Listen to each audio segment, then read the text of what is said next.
more things here. We got some gifts for Joe, and we got a gift for our governor. Hank Adams has got a gift for Joe's mother. Hank, come on over here. Really, is that for putting up with him all those years? Yeah, this is for putting up with Adams always.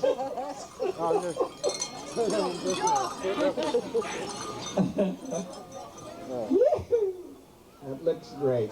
Oh. Thank you, Edna. Uh-oh, she's going to dance now. Here's Pride. Thank you, Hank. Okay, we got a couple more things here. Like I said, we got presentation of gifts. We got a gift for our governor, and I think we better do that right now for the governor. And Joe, hang. And hey, it's sun shining out here. Take the microphone. We just wanted to honor the governor for coming today and present him with a little token, thanking him for taking time out of his busy schedule to come to our powwow and to be here to honor Joe. Alison Gottfriedson is the chair of the WaHeLut School Board, and we're presenting the governor with a powwow jacket, Northwest PowWow for 1993. Thank you. Thank you very much, and you honor me with your friendship. Thank you very much. I want to tell the governor right here, don't run off. You're going to eat some of this great salmon we got over there, you and Joe DeLaCruz, in about 4 minutes. Now, you know, when you talk to a governor like, I don't know how many people talk to governors, but this governor is a friend of all of us, so that's why we have sad times, like we all have, and we have good times, and we get out and enjoy as much as the good times as we have, and today is one of those days. Okay, let's, if I could get, I got to read a couple things here, not me, but I got to have some up here, and I think we better start. We better start with Cal right here, and then we'll have Bernie and Michelle, just short readings of some of the communications that come in. There's all kinds of communications that come into the recognition of Joe DeLaCruz. Here's Cal.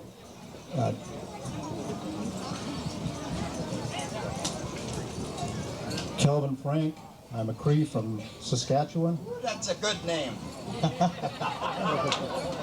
A tribute to Joe DeLaCruz by the National Congress of American Indians, the nation's largest and most influential intertribal organization.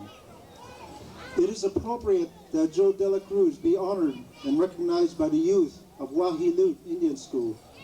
People of all ages, in all walks of life, have been influenced by Mr. DeLaCruz because of his exemplary leadership, charisma, and throughout Indian country and the nation for the past 22 years. The National Congress of American Indians, the nation's largest and most influential intertribal organization, was privileged and indeed fortunate to have Joe serve as president. The leadership of one of the most prominent and outspoken tribal leaders facilitated great movement in Indian country on many critical issues. Joe's, quote, era, unquote, was a time when tribal governments refused to take, quote, seat, unquote, to other interests. A time when the leadership walked proudly into any arena to assure that sovereignty, tribal rights, and the government-to-government relationship are not just words, but a way of life. The National Congress of American Indians has had a steadfast supporter and advocate in Joe DeLaCruz. He has seen the organization at its worst and has worked consistently to make it the best. His convention floor tactics are legendary, with his ability to stroll to the microphone commitment which sways the delegation to action in a positive direction. Always his bottom line is meaningful and guarantees participation by tribal leadership in the government-to-government decision-making process. Joe's sincere belief in people, particularly Indian people, has sustained and nourished all of us. It is perhaps best reflected within his own reservation through his tribe's assertion of self-governance. As spoken most eloquently in his own words, quote, "No right is more sacred to a nation, a people, than the right to freely determine its social, political, economic, and cultural future without external interference. The fullest expression of all this right occurs when a nation freely governs itself," unquote. There are many quotes from the writings and presentations of Joe DeLaCruz which exemplify his leadership.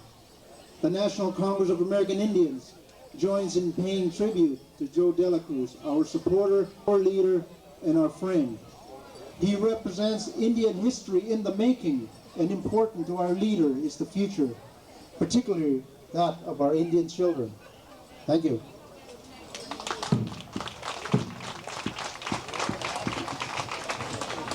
I want to preface the reading of this letter by informing you that when Joe DeLaCruz was president of the National Congress of American Indians, co-chaired the election campaign for then, before Congress, Ben Nighthorse Campbell. The results of that effort led to the election of Ben Nighthorse Campbell to the House of Representatives, and then, as you're aware now, he is now a United States Senator. This letter is addressed to Mr. Billy Frank, Honorary Chairman, Joe DeLaCruz honoring ceremony from Senator Ben Nighthorse Campbell. Dear Joe, I am sorry that my schedule would not allow me to be with you this afternoon to extend my congratulations in person. Nevertheless, I congratulate you on the well-deserved recognition and honor for your many years of valued service to the people of Washington State and the nation, and particularly in behalf of Indian people. Today, tribal leaders and tribal governments are challenged with developing and maintaining their sovereignty and preserving their traditional values. President DeLaCruz, I applaud you and your leadership and encourage you to lead the Quinault Nation into the next century. Again, I commend you on your accomplishments and wish you all the best in the coming year. Sincerely, Ben Nighthorse Campbell, United States Senator.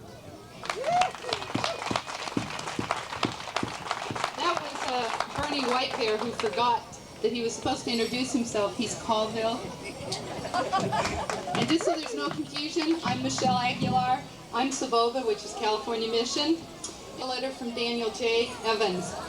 Dear Joe, I'm sorry that Nancy and I will be out of town, and so will be unable to join your many friends to honor your lifetime of service. Your public involvement spans an even longer period of time than mine. I remember well, as governor, establishing the first Indian Affairs Commission and working with you on problems of both the Quinault people and on broader Native American challenges. I was proud to have assisted in correcting the early boundary mistakes on the Quinault Reservation, presented the case of the tribes with clarity and conviction, which made the task easier to accomplish. A couple of generations of youngsters will have better opportunities because of your work as a leader of the Quinault. I value your advice and friendship, and I hope that there will still be an opportunity to get together and do some fishing, but that's if Joe ever slows down. Sincerely, Dan J. Evans.